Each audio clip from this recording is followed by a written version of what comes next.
Dear Sergeant Willie Pete, I've heard you make several statements on your YouTube video in response to the Plius video. I've also listened to a few of your other videos on your YouTube channel, which contains hundreds of sound recordings of you screaming at the top of your lungs. Now, from the observable fact that you never show your face and that your rhetoric relies on shock value insults more than anything else, I would ordinarily assume that you're just a misogynist troll that's abusing his First Amendment right.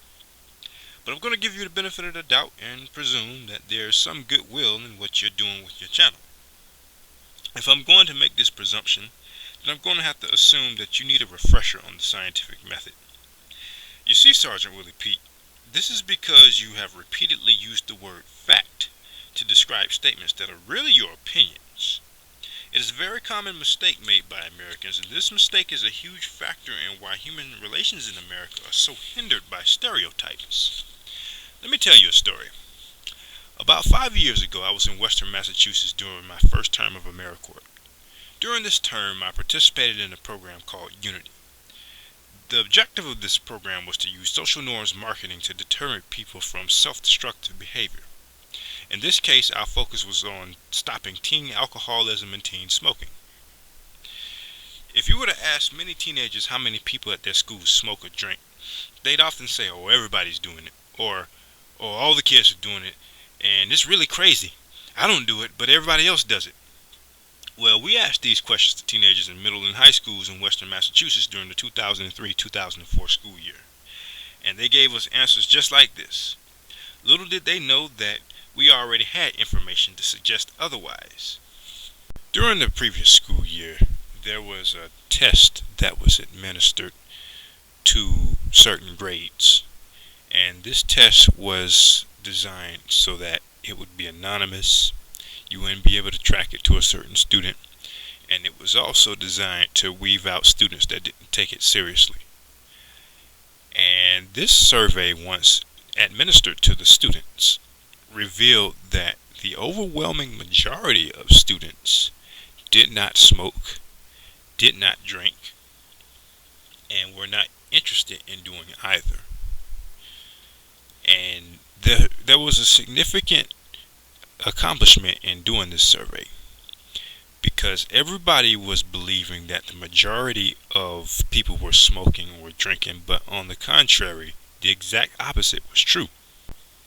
So during this program, we commissioned a group of students to go out and convince the rest of the student population that the majority of their peers were not smoking and drinking.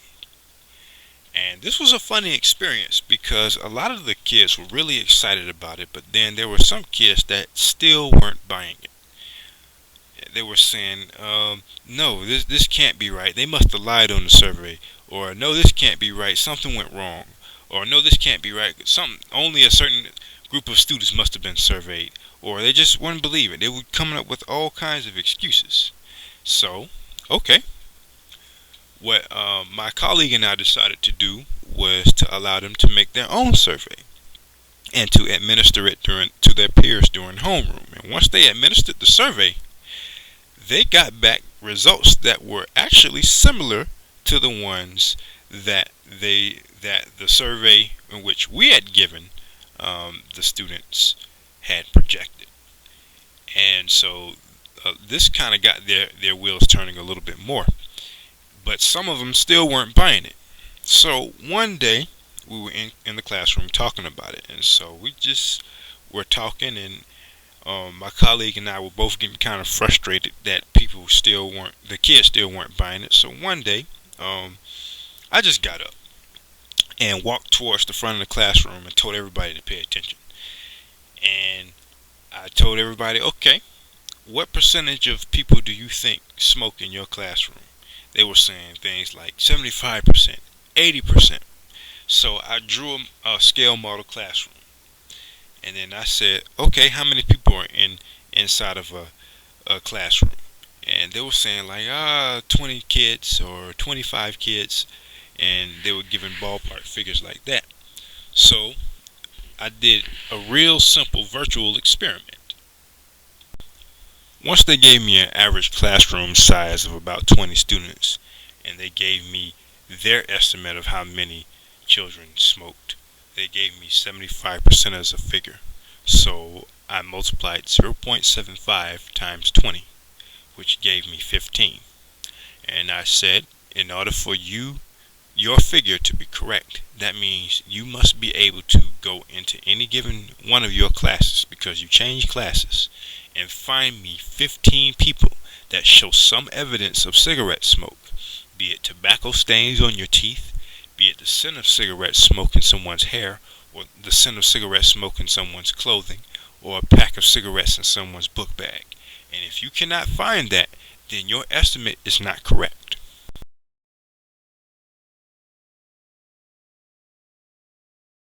A motherfucking day. Y'all want to know what your average American black woman looks like? Every single woman on that video. There you go. That's what the average American black woman looks like.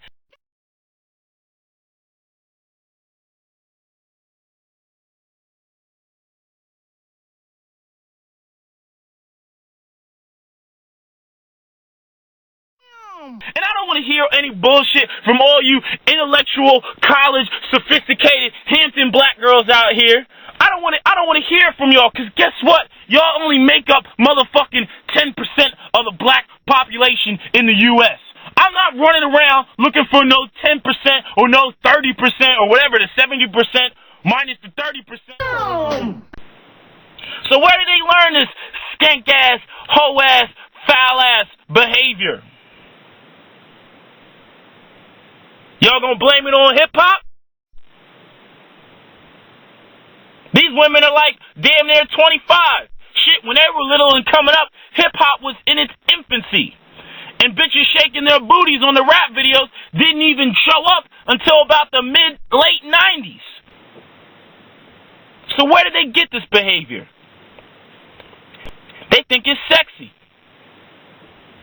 This is sad. This is sad, and it's disgusting. And then black people want to wonder why all the other races don't want to motherfucking associate with us. They turn on the television, they turn on YouTube, and they say, look at that nigger bullshit. And they stay far, far the fuck away. The reason why I told you this story, Sergeant Willie Pete, is because you're making the same logic mistakes that the children that we would commonly speak to made.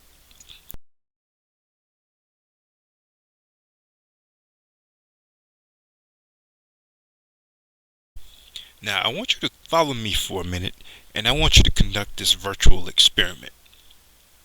Let's take, say, 10 randomly picked black women in public.